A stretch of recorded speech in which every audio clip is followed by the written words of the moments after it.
და დღის მნიშვნელოვანი თემები აქციები ხუდონხესის პროექტის წინააღმდეგ ჰესის მშენებლობას მესტიისა და ხაიშის მოსახლეობა ისევ აპროტესტებს. გარემოს დაცვის სამინისტრო ეკოლოგიური ექსპერტიზის დასკვნას ელის ინვესტორი კომპანია კი გოგოლაძის უწყების შენიშვნებს სწავლობს. თამარ ბუბაშვილი განაგრძობს თემას პირდაპირ ეთერში. თამუნაგისმეთ. ხუდონხესის მშენებლობას მოსახლეობა დღეს თბილისში კანცელარიასთან აპროტესტებდა. ისინი აქ შეკრებილნი იყვნენ სვანეთის სხვადასხვა რაიონისა და თემის წარმომადგენლები. გარდა კანცელარიისა აქციები გაიმართა ასევე ხაიშსა და მესტიაში. მოსახლეობა პროექტის შეჩერებას ითხოვს და პრემიერ-მინისტრს მიმართავს. დღეს ხაიში ჩვენი გადამღები ჯგუფიც იმყოფებოდა. ნახეთ ქრონიკა ხაიშიდან. დაიშურებს აუღუნეს ჭკუას და გონებას რომ ხაიშის წმინდა გიორგის მოქმედი ტაძარი და სასაფლაოები ხაიშის თემში და მის შემოვარი სოფლები მოექცეს წყალქვეშ.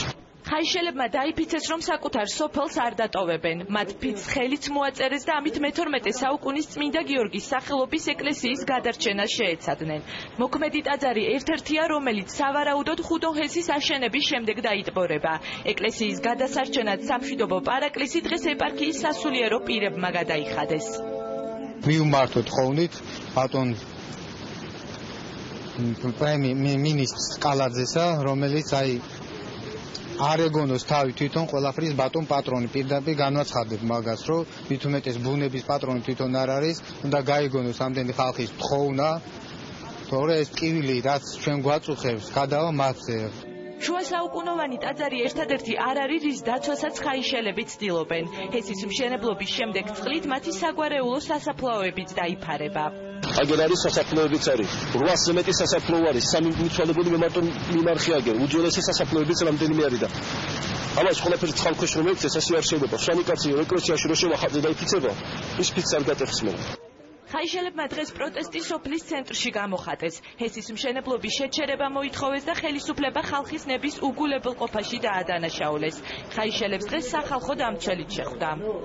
მნიშვნელოვანია რომ ხელისუფლებამ გაითვალისწინოს თითოეული ადამიანის მოსაზრება, იმიტომ რომ არის სერიოზული რისკები, არის სერიოზული პრობლემა და ამ ყველაფერს სჭირდება მიხედვა, საჭირო არის დიალოგი ხელისუფლებასთან და სწორედ მოსახლეობა სწორედაც ამას ჩივის, რომ სამინისტროების წარმომადგენლებს არ აქვთ პირდაპირ დიალოგი მოსახლეობასთან. არავითარ შემთხვევაში იქ ვერაფერს ვერ ააშენებს.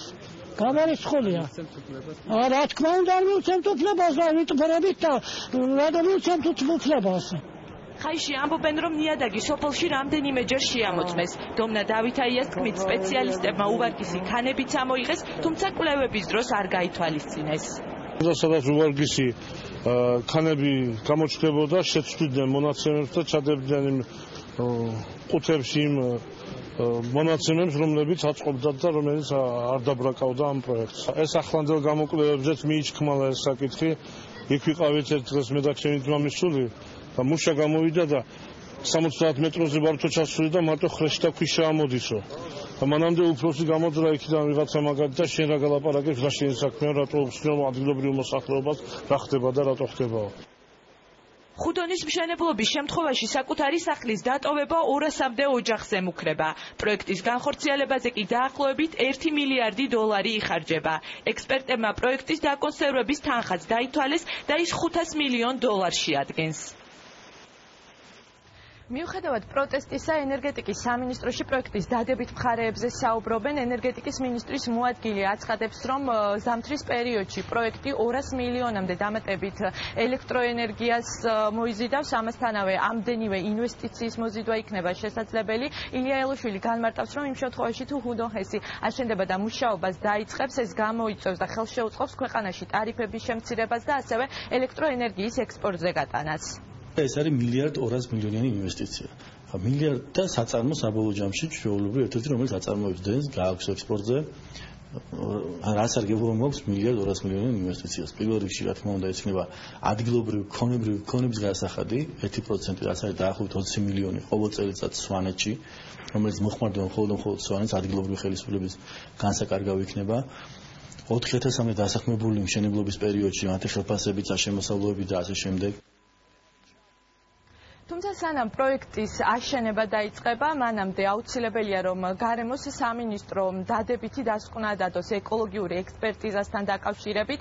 გარემოს დაცვის სამინისტროში აცხადებენ, რომ ინვესტორმა კომპანიამ პირველადი დასკვნა უკვე წარადგინა, თუმცა იყო გარკვეული შენიშვნები, სწორედ ეს დასკვნა უკან დაბრუნდა. თავად ინვესტორ კომპანიაში კი განმარტავენ, რომ გარემოს დაცვის სამინისტრომ 96 შენიშვნა მისცა, რაც როგორც კომპანიაში აცხადებენ, ასეთი დიდი მასშტაბის პროექტისთვის არის საკმაოდ მცირე შენიშვნები და ასევე კომპანიაში განმარტავენ იმასაც, რომ ისინი უახლოეს პერიოდში უკვე შესწორებულ ვარიანტს კვლავ გადაუგზავნიან გარემოს დაცვის სამინისტროს. სამინისტროს ჰქონდა ბევრი შენიშვნა, ეს ეხებოდა გეოლოგიურ კუთხით დამატებითი კვლევების ჩატარებას, ჰიდროლოგიური კუთხით დამატებითი კვლევების ჩატარებას, რისკების შეფასებას, რომელიც ძალიან მასშტაბურია, სეისმურობა იყო ძველი მონაცემები და მოვითხოვეთ ახალი სეისმურობის შეფასება, ანუ მდგრადობის კუთხით, ასევე იმ ნაგებობების, რომლებიც 70-80 წლებში აშენდა, რამდენად მდგრადია და რამდენად უზრუნველყოფს ის თავის ფუნქციის შესრულებას. სეისმური შესწავლა გაკეთებულია, გარდა ამისა სეისმოლოგიური თუ დარაიონებაზე ლაპარაკი ჩვენ ამ შესწავლას ვაგრძელებთ და კეთდება პერმანენტულად კი არა მიმდინარე. ამჟამად მიმდინარეობს ეს კვლევა. ის რომ გარემოზე ზემოქმედების აი საბოლოო ვარიანტი რაც იქნება, ეს ყველა შენიშვნა იქნება გათვალისწინებული, ყველა შენიშვნაზე იქნება ძალიან კვალიფიციური პასუხი გაცემული. ზოგი კითხვაზე ითვლება, რომ მაგალითად მიმაჩნია, რომ არ არის კარგი სწორი კითხვა, ამაზეც იქნება გასული. ეს ეტაპია გასავლელი, ბუნებრივია ზოგ რამეში შეიძლება დავეთანხმოთ ჩვენ ოპონენტებს, ზოგ რამეში შეიძლება არ დავეთანხმოთ. გარემოს დაცვის სამინისტრო ახალ ეკოლოგიური ექსპერტიზის დასკვნას ელოდება, სწორედ ამ დადებითი დასკვნის შემდეგ გახდება შესაძლებელი უკვე პროექტის განხორციელება, რაც შეეხება ენერგეტიკის სამინისტროს, ისინი აცხადებენ, რომ სავარაუდოდ მომავალი კვირიდან იმ სოფლებში, რომლებიც სავარაუდოდ ჰესის აშენების შემდეგ დაიტბორება, ადგილზე ჩავლენ სამინისტროსა და კომპანიის წარმომადგენლები, რომლებიც ინდივიდუალურად გაესაუბრებიან მოსახლეობას, შეიტყობენ მათ მოსაზრებას და სწორედ ამის შემდეგ შედგება განსახლების გეგმაც. მადლობა ხუდონ ხესის პროექტზე თამარ ბუბაშვილი საუბრობდა პირდაპირ ეთერში.